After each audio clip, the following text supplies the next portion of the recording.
Here's a news clip from Australia. But first tonight, Adelaide's drinking water and the new debate about whether the fluoride in our water is doing us more harm than good. Now, the addition of fluoride has always been considered a huge bonus in fighting tooth decay.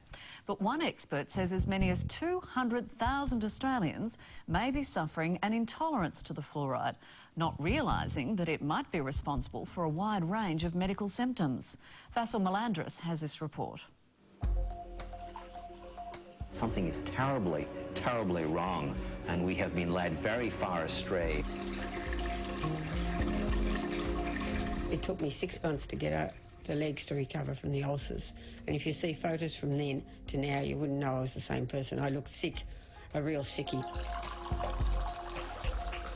You might get ulceration, you might get just a rash, or you may get breathing problems. Stomach upsets, skin rashes, headaches. It may look crystal clear, but did you ever stop to think of what goes into our water to get it from this to this? However, this is not about how they purify our drinking water, it's about what's being put in it. It amazes me, absolutely amazes me. How has something which is basically like a very big scientific and medical mistake been carried out? Aside from chlorination, for the past 50 years, our health authorities have been adding the chemical fluoride as the first public line of attack on tooth decay. Authorities are now facing an anti-fluoride rebellion, with some experts claiming that fluoride is poisoning us and the research is being overlooked. The safety standards for water fluoridation in this country are based on fraudulent science.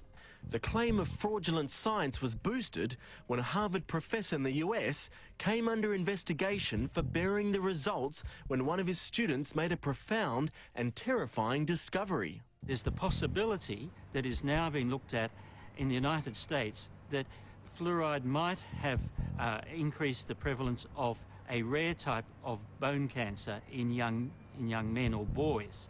This bombshell raises questions here about the safety of mandatory water fluoridation and whether there's more at stake than just fighting tooth decay. I believe it would kill me.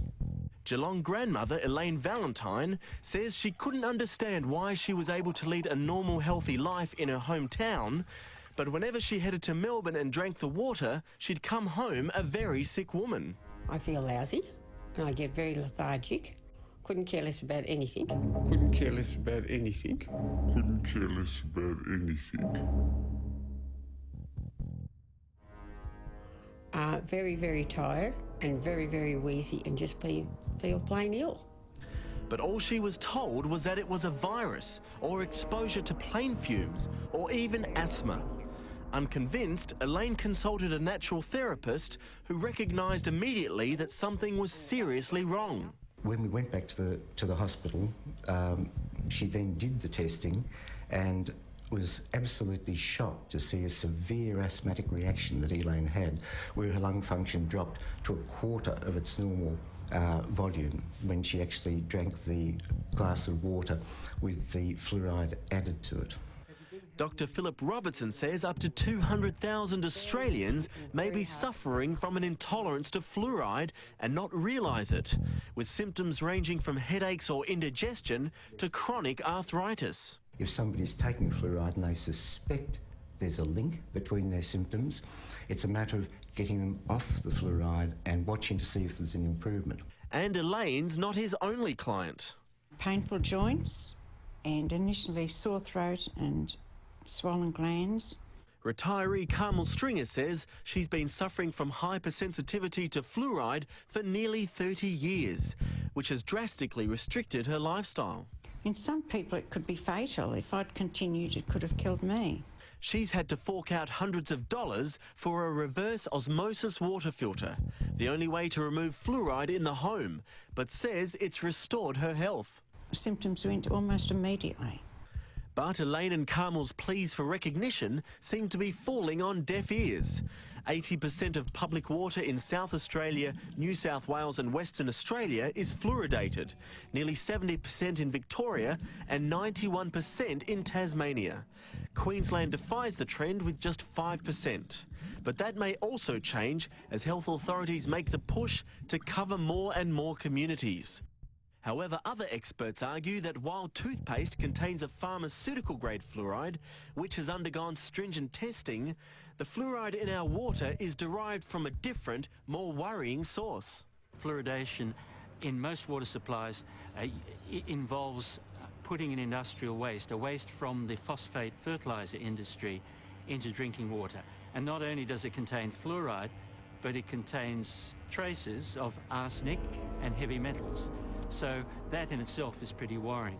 Professor Mark Diesendorf from the Institute of Environmental Studies at the Uni of New South Wales says there's enough science to prove the case against fluoride, and we deserve the right to choose whether we have it in our water or not.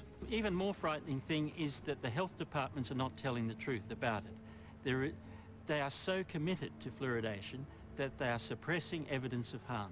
While the jury's still out on fluoride, and experts on both sides are locked in a fierce debate over its effectiveness and safety, Carmel Stringer has this warning. Well, if you have any symptoms that go on that you'd worry about, go to an allergy specialist, have it diagnosed. Everyone has a right to be free from such exposures from what is essentially mass medication with an uncontrolled dose. So this is really a violation of ethics as well as a violation of people's health.